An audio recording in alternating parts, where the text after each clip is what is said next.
Hello, everybody. I'm Gary Ebersole. Richard Kipling here. And I'm Randy Schultz. Welcome to Camp Codger, a podcast for people in their golden years. Join us to hear rocking chair wisdom from three old guys.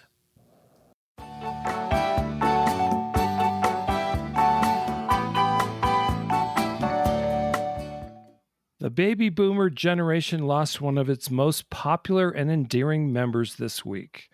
Jimmy Buffett passed away at his home in Sag Harbor, New York, at the age of 76. According to his website, he was surrounded by his family, friends, music, and dogs. He lived his life like a song till the very last breath and will be missed beyond measure by so many. That's why, for the first time, the Camp Codger podcast is devoting an entire episode to a codger we have known and loved since the 1970s. But before we talk about the life and music of James William Buffett, I think Gary has a codger moment that he'd like to share with us. Gary? My codger moment was a very thought-provoking experience. I was on a regular hike up Sun Mountain near where I live. I was moving along at my usual pace, thinking about an interesting article I'd read that morning about research on internalized ageism. The basic evidence seems to show that if you think you're old and act as if you're old, there's a strong correlation between those thoughts and actions and a reduced lifespan by as much as 7.5 years. This is a fascinating topic, and we're going to be exploring this in more depth in a future episode. Anyway, back to my codger moment. I had reached the top after climbing about 700 feet of elevation gain. It's steep in places. As I was coming back down, my feet slipped out from under me, and I landed hard on my tush. Really hard. And it really hurt. Once I determined that I wasn't injured, my mind switched back to the article I was thinking about at the moment I slipped, believe it or not. How do I respond? Do I slowly finish the 1.5 miles down the mountain back to my car as a frail, old 74-year-old man who had just taken a painful fall? Or do I continue at my usual pace, assuming all is well, reminding myself that it could have happened to anybody and wasn't related to my age? I chose the latter path, but there were moments in several steep places when I struggled not to act frail. I made it back down safely and repeated the hike a few days later. I'm not old. And we're glad you're here. Thank you. So am I. Thanks, Gary. I'm glad you're safe in one piece. Our show today is a tribute to Jimmy Buffett, Mr. Margaritaville. Jimmy was born on Christmas Day in 1946 at the beginning of the baby boomer generation, and he died on September 1st, 2023. In the New York Times obituary, published the day after he died, he was described as the, quote, roguish bard of island escapism, end quote. And that is such a great New York Times way to describe him. I happen to love that. I think we could find simpler ways to say it. Yeah, but it wouldn't be as cool. It wouldn't be serious and cool at the same time. Jimmy wrote a song called Margaritaville, which was by far the most famous song he ever wrote and recorded. It's a tequila-infused musing about a summer spent in a beach town filled with tourists, presumably in Key West, Florida, where he lived in the 1970s. An entire generation of boomers have sung along to the chorus. And guys, you might even know this. Wasting away again in Margaritaville, searching for my lost shaker of salt. Some people claim that there's a woman to blame, but I know it's nobody's fault. Everyone knows that Jimmy Buffett was a singer, songwriter, and entertainer, but he was also a sailor, pilot, best-selling author, entrepreneur, astute businessman, and a generous supporter of many charitable causes. He was a latter-day folk hero who celebrated a kicked-back lifestyle of hanging out at the beach. But in his older years, he admitted to being a bit of a workaholic, and he died a very, very rich man. I had the pleasure of meeting Jimmy Buffett backstage after seeing him perform to a small audience, and I'll talk about that in a minute. But first, Gary, what is your first memory of Jimmy Buffett? When did he hit your radar? I think it was in 1977 when Margaritaville made the charts. And it didn't turn me into a parrot head, but it was a happy song. It made you smile. And you look forward to hearing it again. It was kind of catchy. So it was kind of a bouncy, happy, I'd like to be at that place type of song, the kind you listen to without having to think of any heavy thoughts. So that was my first introduction to Jimmy Buffett. As it was for, millions of people, let's face it. Yeah. That was his breakthrough song. It was the epitome of a summer song. It was light in subject matter.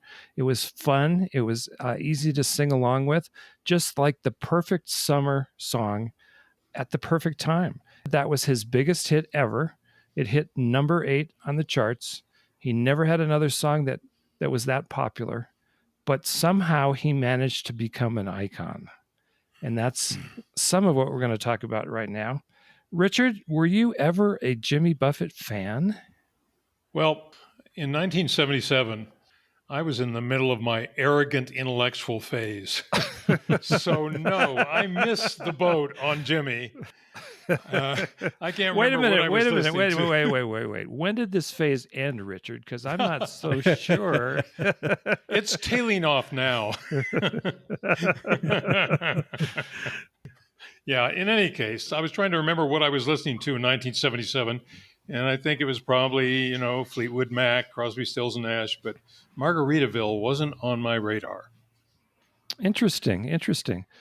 All right, so guys, I've alluded to this already, and I'm going to tell you the story of me actually meeting Jimmy Buffett in 1975. And this, by the way, was before he was Jimmy Buffett, at least as far as anybody knew. I was a journalism student at San Diego State. My job for the school paper was to review concerts at the little club that was on campus. The club was called The Back Door, and it held somewhere between 200 and maybe 250 people, packed, right? Jimmy Buffett had a minor hit called Come Monday that hit number 30 on the Billboard charts. It wasn't a huge hit, but that's the song, in addition to Margaritaville, of course. But in interviews, Jimmy said that song changed his life. That's the song that kept him going. So I see Jimmy Buffett in concert at this little club, and I get a chance to meet him backstage. He was just a guy. He wasn't famous yet. He was just this long-haired, mustachioed hippie dude, and he was perfect for a college audience, which is why he had been invited to play there. I liked the guy.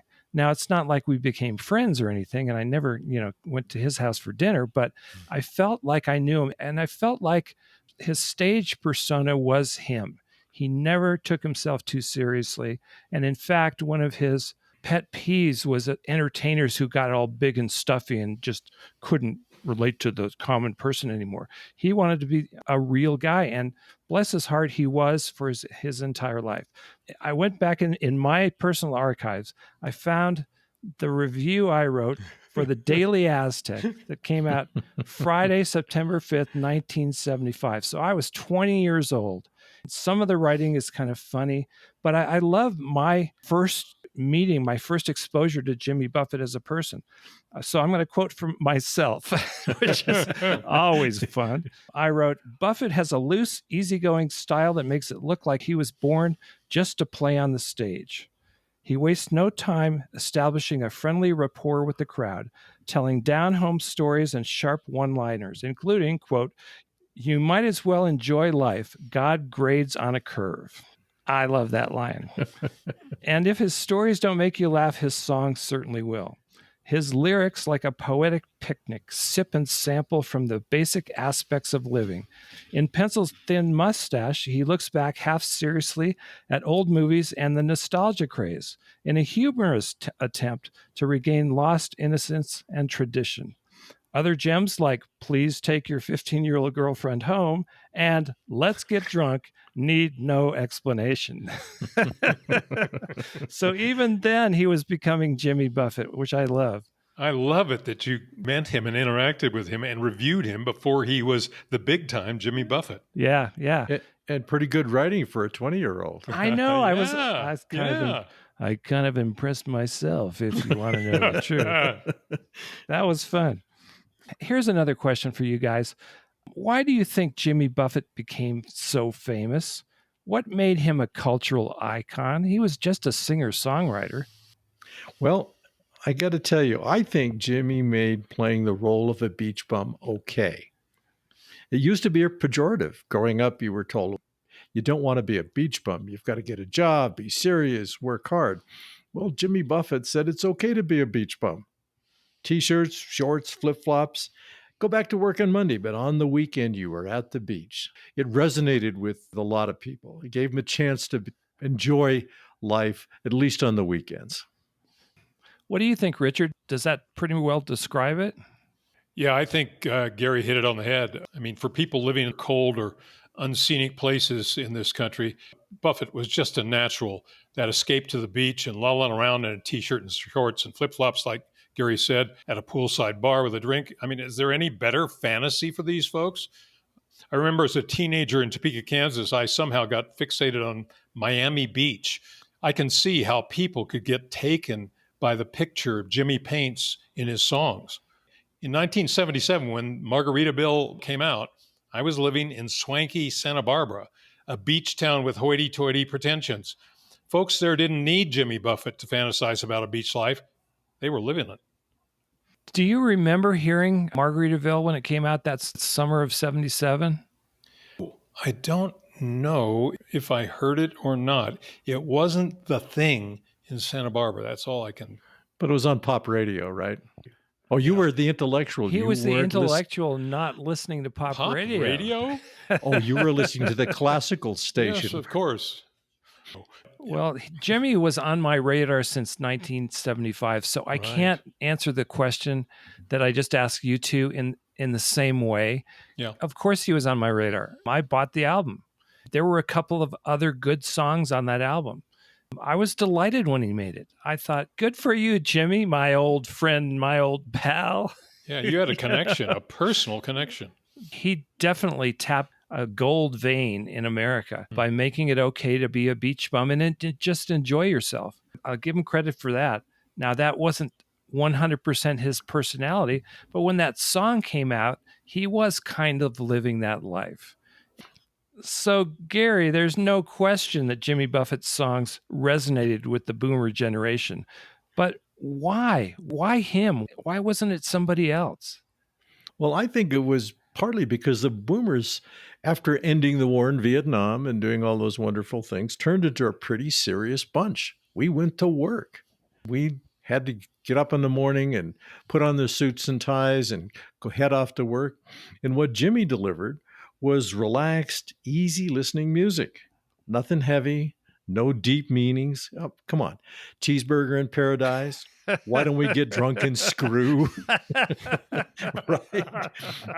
This was pure feel-good music. And you were on a perpetual vacation when you were listening to it. I think it was a great retreat from a workaday life. And Jimmy also happened to be the master of the earworm. Guess what? It's been running through my head this weekend, right? Margaritaville. And for me, I went way back. The first time I ever heard Jimmy Buffett on the radio, literally his first time on the radio, that little song called Come Monday, which is really sweet. And it's a great little singer-songwriter tune. And that's the one I've asked Alexa to play a couple of times in the last couple of days, just because that's where it all began, at least for me. All right. I'm going to ask Richard a serious question. He's the journalist of the group. I'm sure he's done the research on this. Richard, most people probably don't know how good a businessman Jimmy Buffett was and how rich he became. I'll bet you can enlighten us. Tell us about Jimmy B., the businessman. Yeah, I think until the obit came out that no one probably associated business and money with Jimmy Buffett. So who knew that he was a tycoon, in fact? Forbes magazine, just this year, added Buffett to its billionaire group. He joined LeBron James, among others, as members of that exclusive club, and Forbes dubbed him the beach bum billionaire. So how did he get there?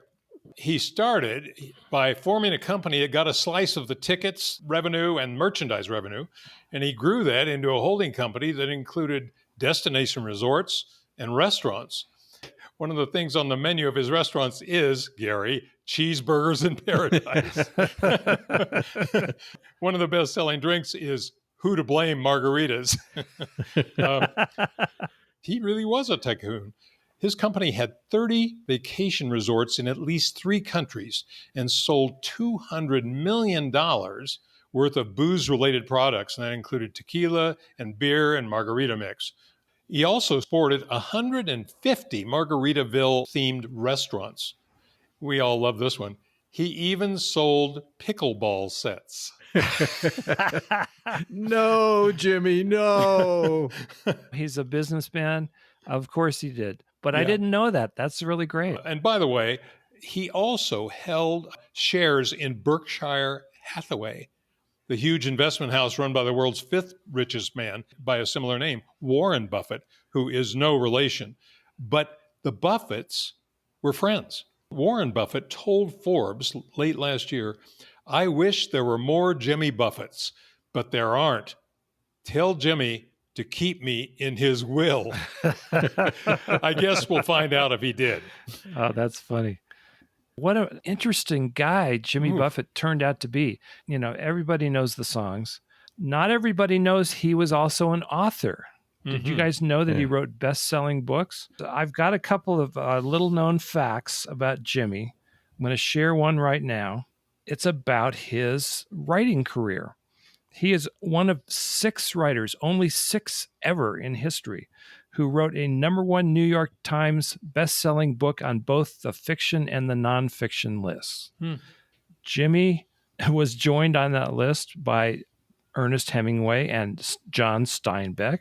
So he's in very good, very rare company. I have had a cheeseburger in paradise myself at a Margaritaville restaurant. I've been to Margaritaville restaurants in more than one place. One of them's in Las Vegas, which is packed all the time with tourists. Jimmy, you did well business-wise. You did well. All right, I'm going to do another little-known fact. You guys ready for this one? Okay. You just alluded to parrotheads. Do you know who came up with the name parrothead to describe his concert audience of rabid, loyal fans? Jimmy's fans are called parrotheads because Timothy B. Schmidt, who is best known as the bass player for the Eagles, was part of the Coral Reefer Band, Jimmy's backup band, in the 80s, in that period of time when the Eagles had disbanded before they reformed. Timothy B. Schmidt, bass player for Jimmy Buffett, looked at these crazies all dressed up in these flamboyant costumes, and some of them literally wearing stuffed parrot on their shoulders and all. They came for tailgating before the concert, and it turned it into a giant event.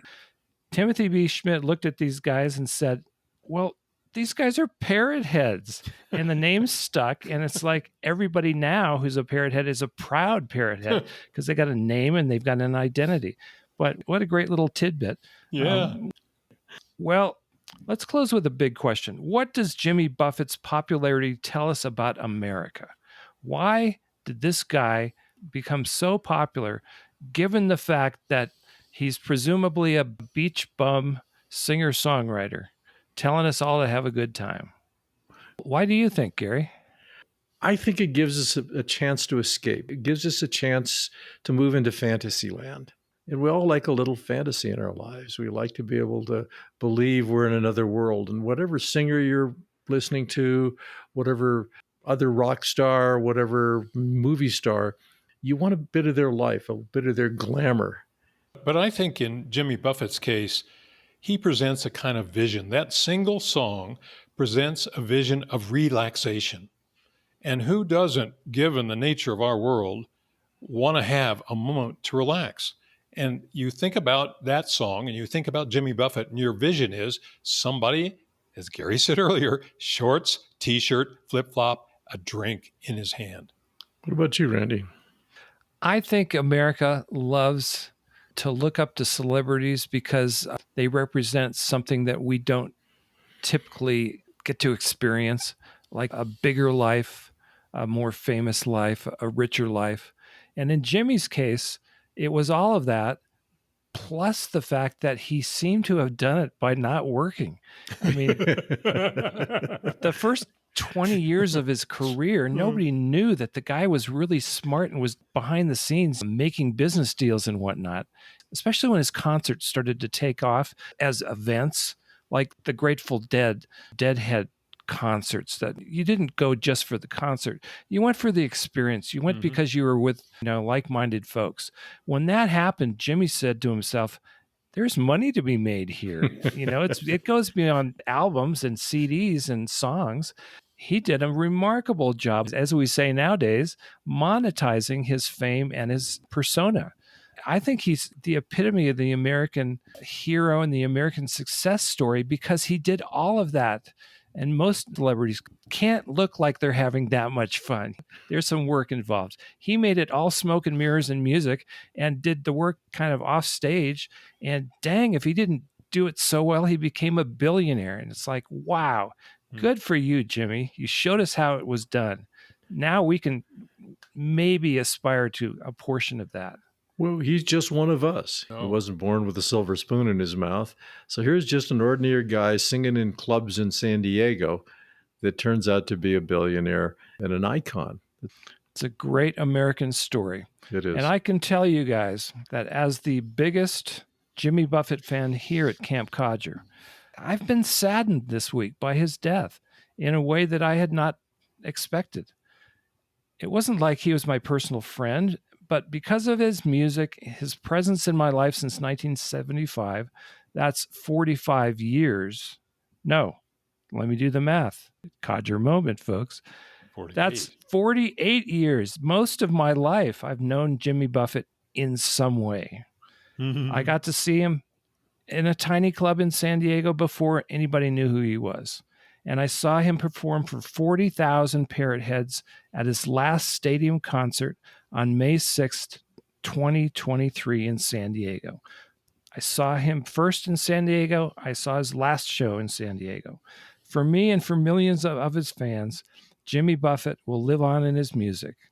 Thanks for the great memories, Jimmy. We will miss you. And thank you all for listening to this episode of Camp Codger. We'll see you again next week here at camp. If you enjoyed this episode, subscribe to Camp Codger in your favorite podcast app or sign up on our website. As always, we would love to hear from you. Drop us an email at campcodger@gmail.com, post a comment at www.campcodger.com, or leave a voicemail at 505-216-6171.